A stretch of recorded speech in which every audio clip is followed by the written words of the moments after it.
Doctor is joining us this morning. He's answering your calls at the number you can see on your screen, and we have Shirley on the line for you for our first question. Morning, Shirley. Good morning. Good morning. I have some lilac bushes in my backyard. One of them is a little tall, and I was wondering if I can top him out, or will it kill him if I do it this time of year? Okay, you have lilacs. Do you know what color they bloom? They're a lavender. Lavender, okay. That's a Persian or a common lilac. Here's the rule of thumb. You won't kill the plant if you feel like the lilac is too large, then trim it back. But know this, that lilacs bloom before May 30th. All right? If you need to trim the lilac, trim it before May 30th, and then it will never lose its blooms or its bud sets for the following year. By you trimming it now, you're going to trim the bud sets off of it, and you won't get the color normally associated with lilacs next spring. Now, is it a big deal? Probably not for you. So if it's more important that you bring that down to a size that's manageable, do it. No problem. Actually, the way you keep lilacs small is you start at the very bottom, and you want anywhere from 4 to 5 good stems and all the rest of them trimmed out. And you do it over a period of 2 years. Your oldest stems you trim all the way to the ground, and that's how you rejuvenate your lilacs. But to make a long story short is what I always seem to do. If you need to trim that back, go ahead and do it, girl. We have Andy on the line here for your next question. Morning, Andy.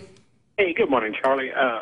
My question is, what would be causing a Colorado blue spruce to be dying from like the bottom up? Okay, that is pine bark beetle, and it even though it's called pine and this is a spruce, it is ravaging the Colorado blue spruce in the tri-state area. It almost looks like it's firing up from the bottom and going north.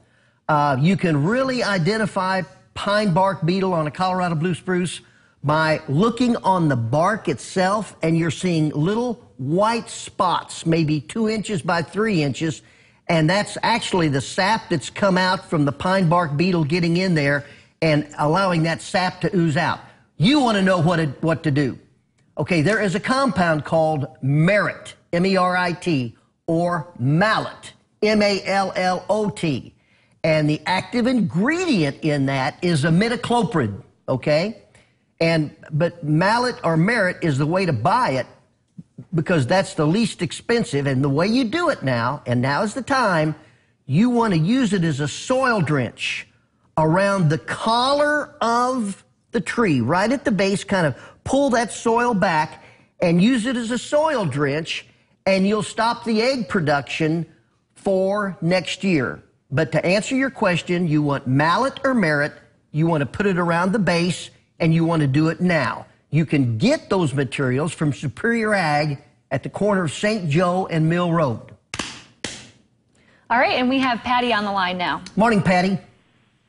Good morning, Ron. How are you today? I'm Charlie. Ron is up at, where is he? Charlie. God, no, I'm kidding you. I'm kidding you. Right. I'm kidding you. I'm sorry. That's all right. Okay. My question is that I have, I've been growing asparagus for about 4 years, and when the asparagus, when I picked everything that comes up that's eatable, later on it starts growing, it outgrows the time that I can get out there and redo it again.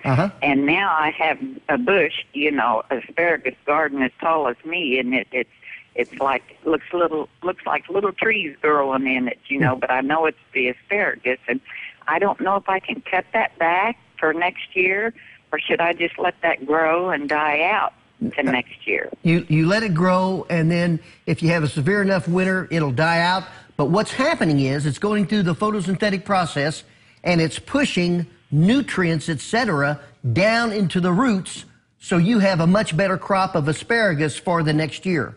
So I would definitely leave it, let it grow, and all it's going to do is make your asparagus plant more viable. And for our last question this morning, we have Dorothy on the line. Morning, Dorothy. Morning, Charlie. Morning. I have a question on rose bushes. Rose bushes, okay. When would be the good time to trim them back? I mean, I've gotten bugs all over them, and they're like dying out. Okay. If you need to thin them, you can thin them now, depending. It really doesn't matter what kind they are, whether they're a bush rose, hybrid tea, grandiflora. Doesn't make any difference. You can trim them now. But I would use 3-in-1 Rose Care. And the 3-in-1 Rose Care takes care of insects, takes care of mites, takes care of powdery mildew and black spot. But try the 3-in-1 Rose Care. You put it down once every 6 weeks, and it really freshens up and makes more healthy your rose.